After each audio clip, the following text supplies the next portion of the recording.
Quando nós falamos sobre PCR em ritmos chocáveis, não sei se vocês percebem que a gente começou com um quadro de uma taquiarritmia. E essa taquiarritmia evoluiu para um ritmo de PCR chocável. Hoje nós vamos falar sobre as PCRs não chocáveis e vocês vão ver que o caso que nós vamos estudar é uma bradiarritmia que evolui para um ritmo de PCR não chocável. Não quer dizer que isso seja sempre dessa forma, não, tá? Na vida prática. Uma taquiarritmia também pode evoluir para um ritmo não chocável. Assim como uma bradiarritmia também pode evoluir para um ritmo chocável, tá? Eu só estou dando um exemplo de caso para que nós possamos estudar. E durante a PCR, os ritmos eles podem se alternar. Durante a PCR, ela pode entrar em um ritmo chocável, passar para um ritmo não chocável e depois voltar para um ritmo chocável. Isso pode ser alternado durante a PCR na vida real.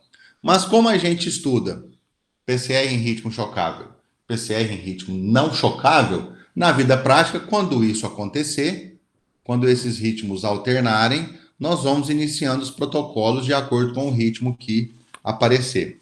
Na nossa, no nosso treinamento prático, quando as aulas voltarem, nós vamos ver isso acontecendo. Nos manequins, em simulação, eu vou colocá-los correndo pelos diferentes ritmos que podem acontecer. Tá certo? Então vamos começar aqui então. Qual que é o cenário clínico que nós vamos fazer aqui? O mesmo cenário clínico que nós tínhamos visto anteriormente.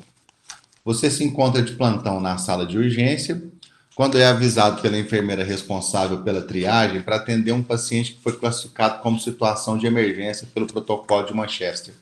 Lembra o protocolo de Manchester? Situação de emergência é aquela classificada e dada uma cor vermelha a este paciente. Ele precisa ser atendido de maneira imediata, que ele corre risco de vida imediato. Vamos lembrar aqui que nós estamos de plantão no ambiente hospitalar, em uma sala de urgência. Não é no ambiente extra-hospitalar, certo? Começando o atendimento. Se nós estamos lá de plantão, vamos recordar. Nós estamos de plantão nessa sala de urgência e a enfermeira tria um paciente como vermelho para lá. Como que nós vamos iniciar o atendimento? Como todo e qualquer atendimento médico, ele é iniciado com história e exame físico. Como nós estamos em uma situação de emergência, de risco de vida imediato, essa história e exame físico, ela tem que ser uma história e exame físico direcionados. Nós precisamos pegar essas informações de maneira rápida e completa. Então a gente usa aquela regrinha do sample, que é a gente pesquisar sintomas, alergias, medicamentos, as patologias, líquidos e refeições e o exame físico. É lógico que a gente utiliza isso de uma forma bem direcionada e bem ágil, como nós já tínhamos falado nas aulas anteriores. Então, a gente estava lá de plantão, esse doente chegou, nós aplicamos o sample e tivemos essa história aí, ó, no caso clínico 1. Paciente senhor Astolfo, 80 anos, previamente hipertensa em uso de atenolol, 50 miligramas uma vez por dia, relata adinamia, sensação de desmaio. Refere também sentir o coração bem fraco no tórax, acompanhado de dor torácica e falta de ar. Aí ele chamou o SAMU atendeu ele em casa e encaminhou para o PS do HC. E no PS ele passou pela triagem e foi então enviado para a sala de urgência. Olha o exame físico dele. Regular estado geral, hipocorada uma cruz em 4, hidratado, cianótico, uma cruz em 4, em extremidades de membros, anictérico e afebril no momento. Ele tinha no aparelho cardiovascular um ritmo cardíaco regular, 2 tempos, bem. Esquecem esse taquicárdico aí, não é taquicárdico, é bradicárdico, bem bradicárdico, com uma frequência cardíaca de 30 batimentos por minuto, uma PA de 60 por 30, aparelho respiratório com murmúrio vesicular positivo bilateralmente, começando crepitações finas bibasais e saturando 70% em ar ambiente, com uma frequência respiratória de 30. O abdômen, ele é plano, flácido, indolor, normotenso, sem visceromegalias, sem sinais de irritação peritoneal.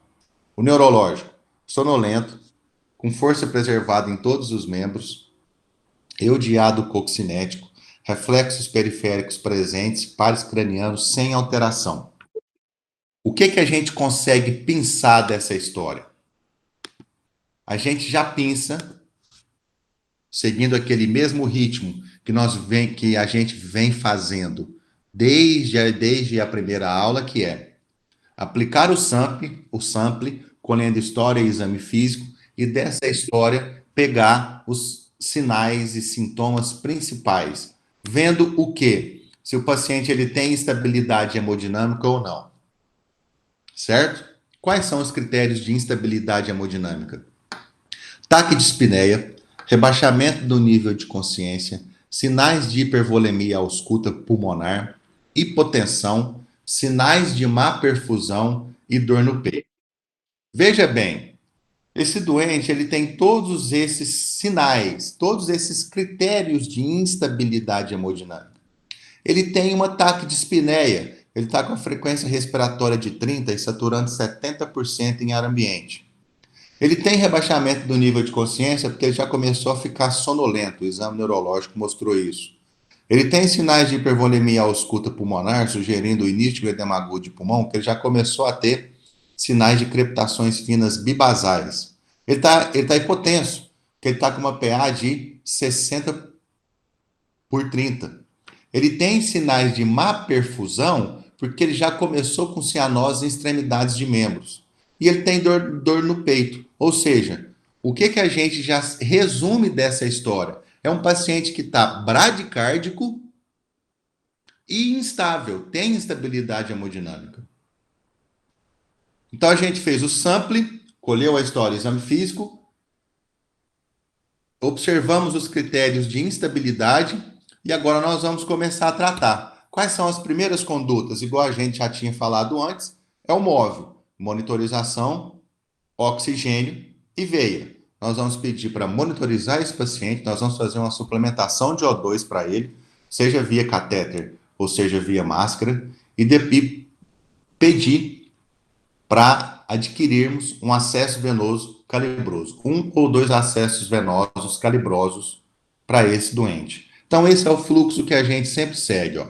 Sample, colhendo história e exame físico, vendo a história e o exame físico, pensar os principais sinais e sintomas para a gente ver a queixa principal e se ela está acompanhada de instabilidade hemodinâmica ou não, e depois fazer a monitorização, o oxigênio e a veia. Fazer o MOVE. A partir disso, nós vamos conseguir ver.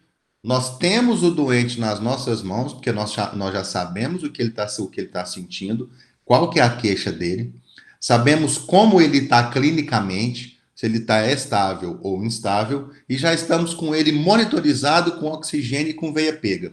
Ou seja, todos concordamos que a partir desse momento, esse doente está nas nossas mãos. Nós conseguimos fazer com ele o que for necessário fazer, e estiver às nossas mãos, né?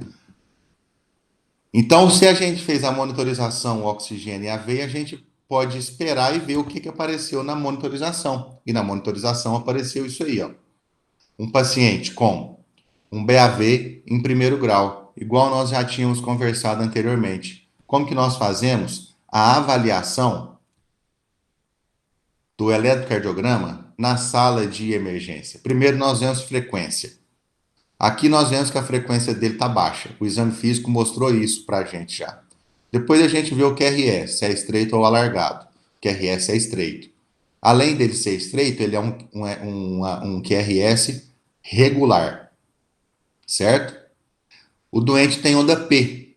E depois da onda P, sempre tem o QRS. Só que a distância entre a onda P e a onda R, do intervalo QRS, é uma distância maior. Ou seja, isso aqui é um bloqueio atrioventricular de primeiro grau. Vamos recordar aqui os outros.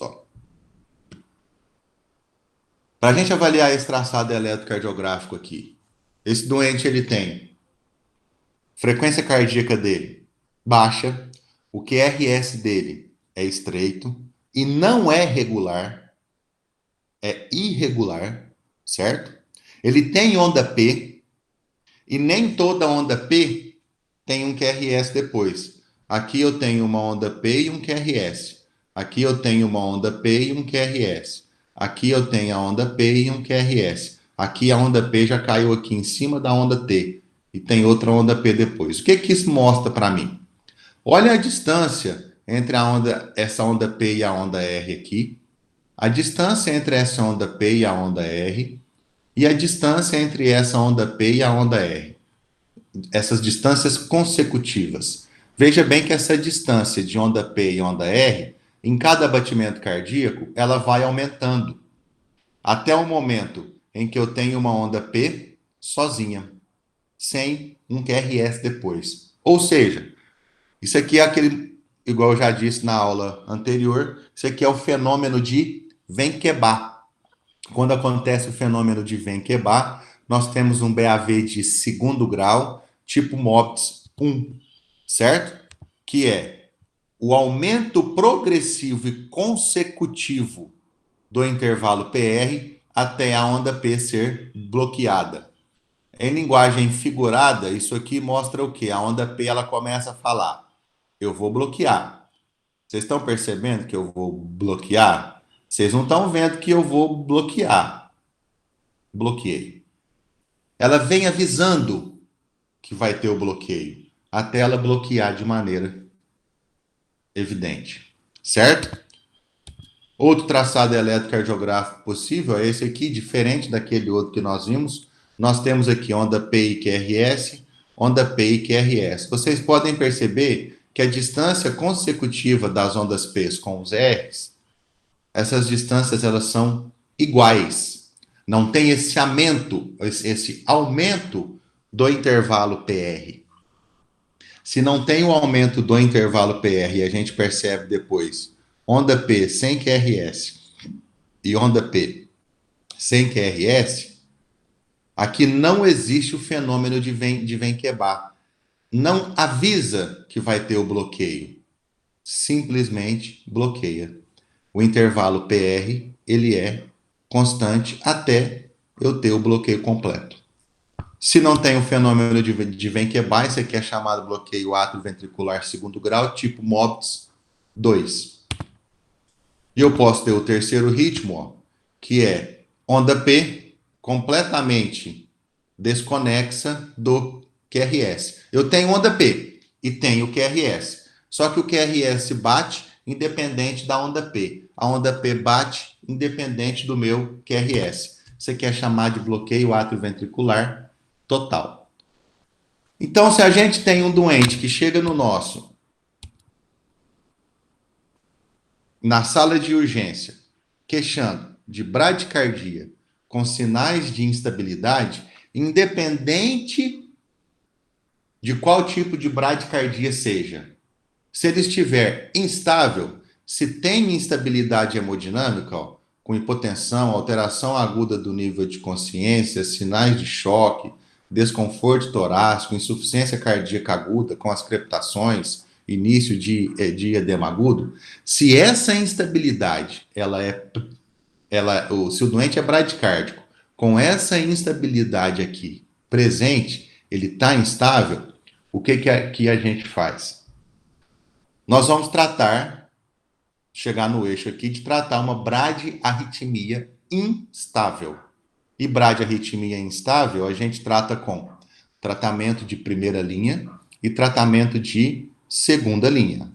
Qual que é o tratamento de primeira linha? É atropina, 0,5 miligramas EV em bolos. Eu vou repetir essa atropina de 3 a 5 minutos, até eu chegar no máximo de 3 miligramas. E vou ver qual é a resposta do meu doente. Ele respondeu melhorando a instabilidade, ele voltando a ficar estável hemodinamicamente, melhorando a falta de ar, melhorando a dor no peito, melhorando a frequência cardíaca. Se ele estava sonolento, ele passa a acordar mais?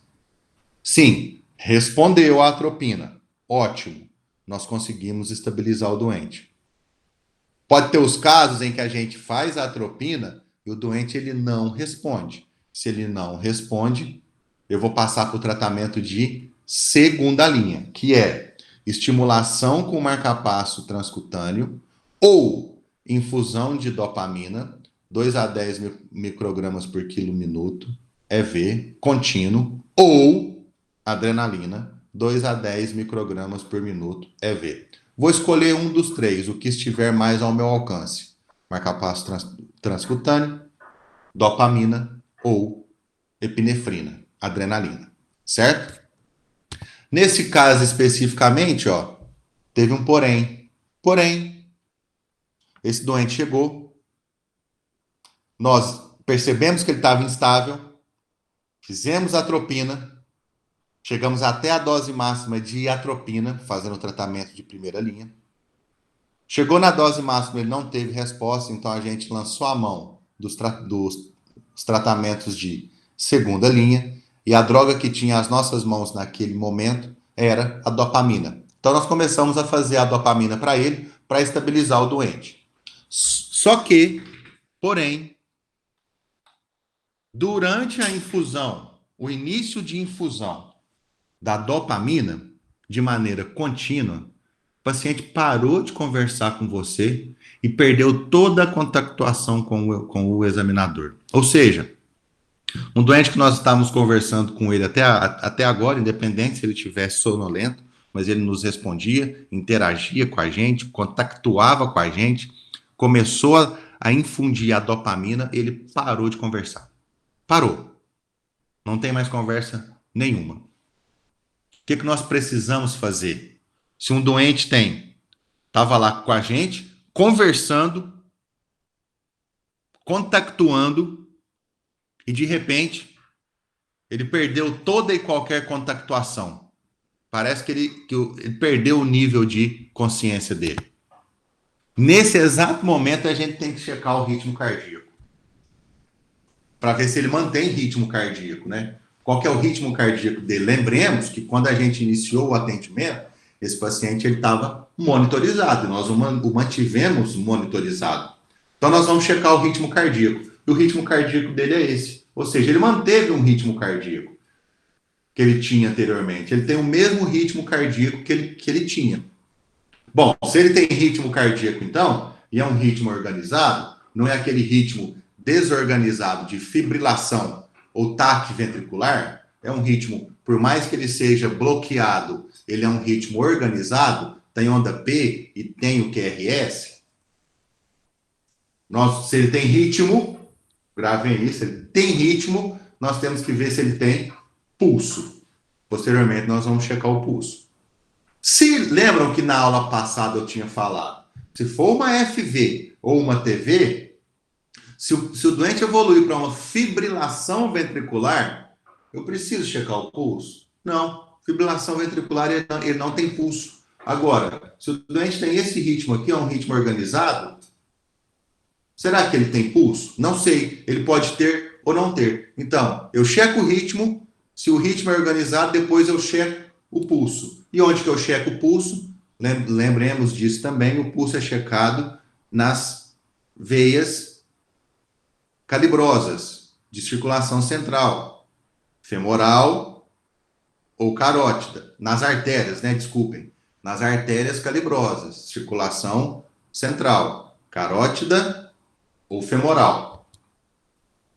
Então eu vi, ó, ele tem ritmo cardíaco elétrico, ele está monitorizado e eu chequei o ritmo dele existe.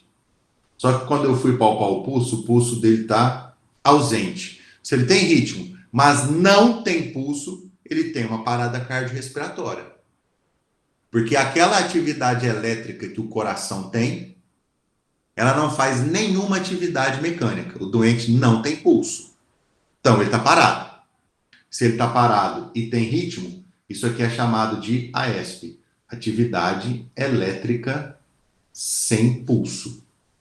Certo? Ele tem uma atividade elétrica, mas ele não tem pulso. É uma parada cardíaca. Ele não tem circulação sanguínea. O coração não faz circulação sanguínea. Então, ele é chamado de atividade elétrica sem pulso. Esse ritmo, ele é um ritmo organizado? Sim. Então, nós não precisamos fazer, e não devemos, nós não podemos aplicar nenhuma desfibrilação neste doente. Desfibrilação, a gente aplica no doente em ritmo elétrico desorganizado. Fibrilação ventricular e TV sem pulso. Certo? Aqui não é nenhuma dessas duas. Aqui é uma atividade elétrica sem pulso. Atividade elétrica ele tem, ele só não tem o pulso. Então nós não aplicamos desfibrilação. O que a gente faz? A aula passada, a gente conversou sobre essa parte aqui do nosso algoritmo. Agora, nessa aula, nós vamos conversar sobre essa parte aqui, ó. Especificamente sobre essa aqui, ó. Tá bom? O ritmo é chocável? A gente olhou o ritmo, não viu? Viu que era aquele ritmo organizado. Só que nós checamos o pulso e ele não tem pulso. Então, nós classificamos esse doente como uma PCR em AES, em atividade elétrica sem pulso. O ritmo, então, é chocável? Não, porque é uma AESP. Então, o que eu faço? Classifiquei aqui como AES, eu vou iniciar imediatamente RCP por 2 minutos. Compressões torácicas e ventilações. No ritmo de 30 compressões e 2 ventilações. Imediatamente, quando eu já inicio as compressões torácicas, eu já aplico a primeira dose de epinefrina durante a parada cardíaca. 1 miligrama de epinefrina de maneira imediata. Eu já começo a fazer as 30 compressões, já peço a primeira dose de epinefrina. Tudo bem? E é nesse ponto aqui que já surge a primeira diferença entre o ritmo chocável e o ritmo não chocável. Quando era o ritmo chocável, que foi o ritmo da aula passada, a gente aplicava a desfibrilação e começava a massagem cardíaca de maneira imediata. E não fazia nenhuma medicação no primeiro ciclo. Aqui já é diferente. No ritmo não chocável, como nós não fazemos a desfibrilação, nós iniciamos massagem cardíaca imediata e já fazemos epinefrina no primeiro ciclo. No ritmo chocável, nós não fazemos droga em primeiro ciclo. No ritmo chocável, no ritmo não chocável, a gente faz droga em primeiro ciclo.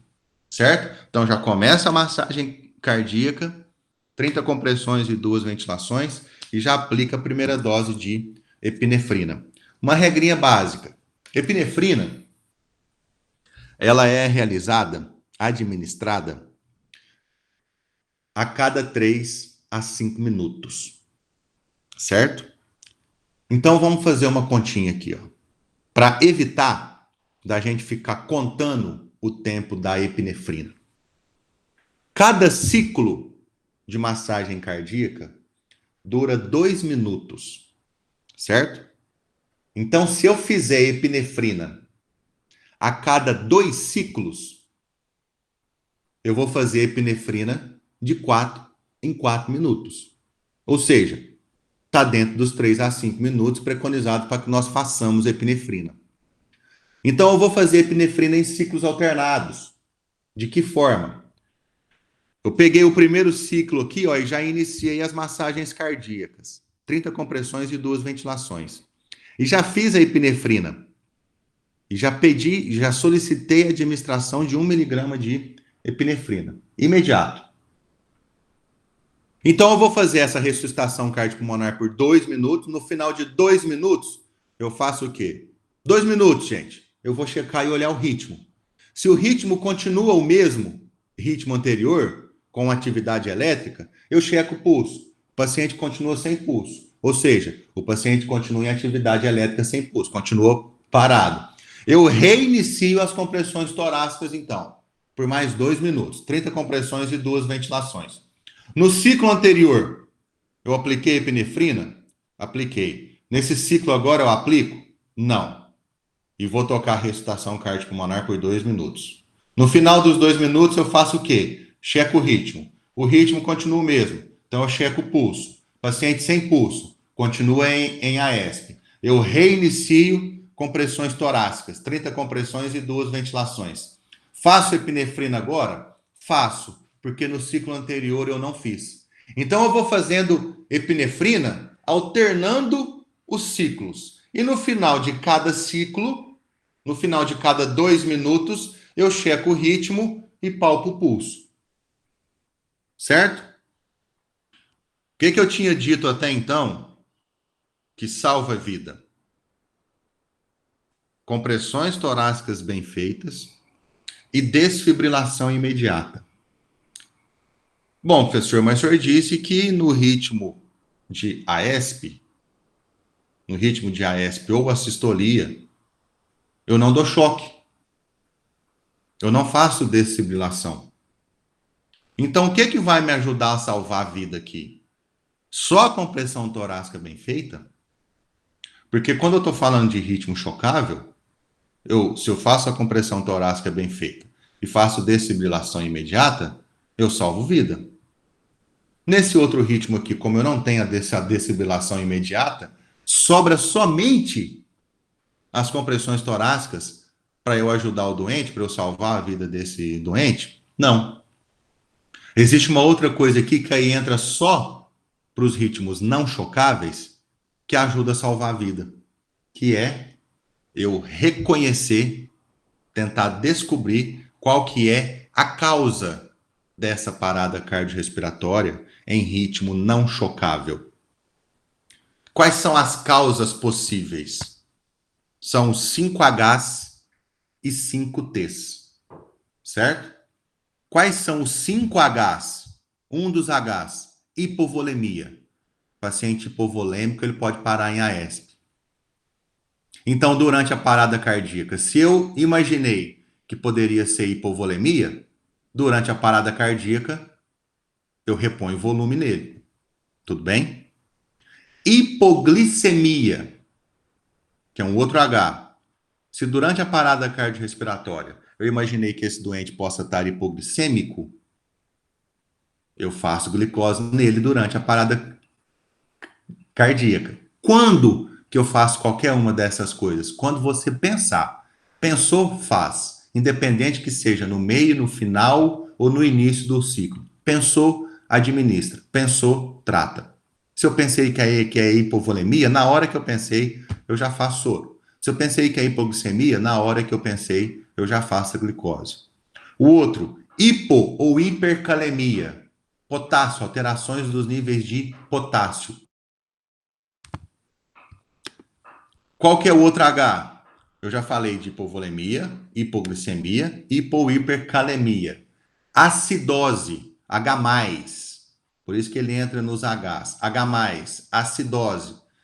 Se eu imagino que esse paciente possa estar acidótico, eu já trato com bicarbonato de sódio. Eu já faço um bicarbonato nele. Quando? Quando eu pensar. Certo?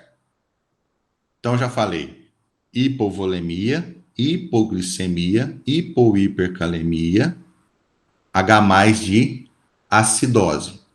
Gente, eu colho algum exame durante a parada cardíaca para eu chegar nesses diagnósticos?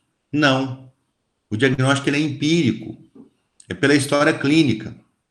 Vou dar um exemplo. O que pode acontecer? O doente ele faz diálise aqui em Uberaba, ele mora numa cidadezinha fora e faz sessões de hemodiálise aqui em Uberaba, na clínica aí do Hospital Escola, segunda, quarta e sexta. Só que a prefeitura de lá, a gasolina da ambulância acabou. A gasolina da ambulância acabou, tem 2 sessões de hemodiálise que ele não vem. Ele é renal crônico e tem 2 sessões de hemodiálise que ele não vem. E ele chega parado no pronto-socorro em AESP. Se ele não fez hemodiálise, gente, o que pode ser? Pode ser um potássio alto, pode ser uma acidose. Já trata. Não precisa fazer exame para você ver. Ah, doutor, mas e se não for? Gente, se não for, não vai mudar nada. Ele já está morrendo. Nós estamos tentando fazer alguma coisa para a gente salvar ele. Pensou? Trata. Esse doente aqui é diabético. É diabético e a família acha que ele usou as medicações dele de maneira errada. E chegou parado em AESP. Será que ele fez hipoglicemia? Pode ser? Pode. Então já faz glicose. Já trata. Não precisa fazer exame, não tem nem como fazer exame durante a parada cardíaca para a gente ver isso.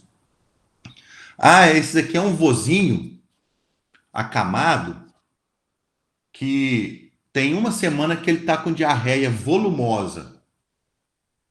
E ele fez uma parada cardíaca. Será que esse vozinho não desidratou, não ficou muito hipovolêmico?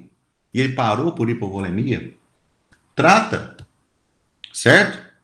Ou seja, é pela história clínica que a gente colheu lá no sample que a gente consegue imaginar qual que é a causa dessa parada cardíaca. Então, 5Hs, hipoglicemia, hipohipercalemia, hipovolemia, H+, de acidose e hipóxia. O paciente pode ter tido uma hipóxia também.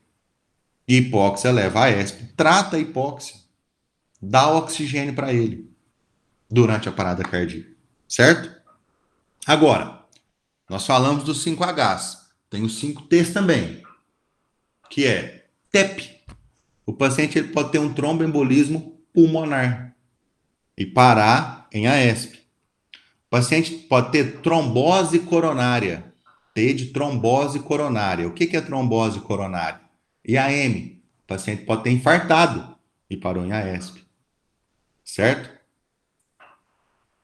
Tamponamento cardíaco, T de tamponamento cardíaco. Ele pode ter tido um tamponamento cardíaco e parou em AESP.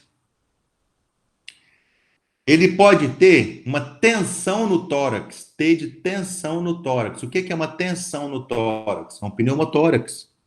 Ele pode ter tido um pneumotórax e parar em AESP. Certo? T também de toxina. O que é toxina? Intoxicação exógena. Ou inadvertidamente, ou proposital. A mãe chega com a filha correndo no pronto-socorro, ela parada em AESP e mostra um monte de cartela de benzodiazepínico, de remédio, que essa moça tomou, tentando autoextermínio. Certo? Ela parou em AESP. É uma intoxicação exógena, é uma toxina. Então, ó, pode ter T de tromboembolismo pulmonar, T de toxina, intoxicação exógena, T de tamponamento cardíaco, T de tensão no tórax, o pneumotórax, certo? E T de trombose coronariana, que é o IAM. Eu pensando que pode ser qualquer uma dessas coisas, eu já trato. Tudo bem? Se o paciente pode ter um pneumotórax, abocata o tórax dele alivia a pressão. Ele volta à circulação espontânea. Qualquer uma dessas causas que nós imaginarmos e tratarmos, a chance do paciente voltar é maior. Certo? E a nossa técnica é 30 compressões e 2 ventilações a cada 2 minutos e fazendo epinefrina, adrenalina, em ciclos alternados. O primeiro ciclo eu faço adrenalina, o segundo ciclo eu não faço. No terceiro ciclo eu faço, no quarto ciclo eu não faço. No quinto ciclo eu faço adrenalina, no sexto ciclo eu não faço. E durante essa trajetória, eu sempre pensar e tentar descobrir, imaginar pela história qual pode ter sido a causa dessa AESP. E aí nós vamos pensar, será que pode ter sido quais dos Hs? Pode ter sido quais dos Ts, que são as principais causas de parada cardiorrespiratória em AESP. E eu pensei, eu tratei. Certo? Pode ficar um pouco confuso agora, porque a gente falou sobre o ritmo chocável na aula passada. Pode ser que comece a confundir alguma coisa. Fiquem tranquilos.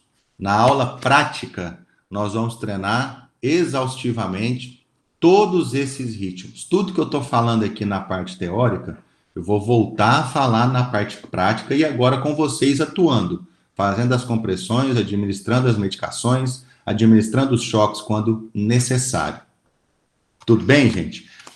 A parada cardíaca em assistolia, ela é a mais simples que tem. A gente precisa sempre lembrar de quais podem ser as causas.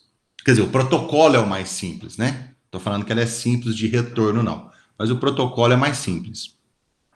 A gente precisa sempre pensar nas causas e tratar as causas possíveis e fazer os 30 compressões e 2 ventilações a cada 2 minutos, fazendo de maneira em ciclos alternados a epinefrina.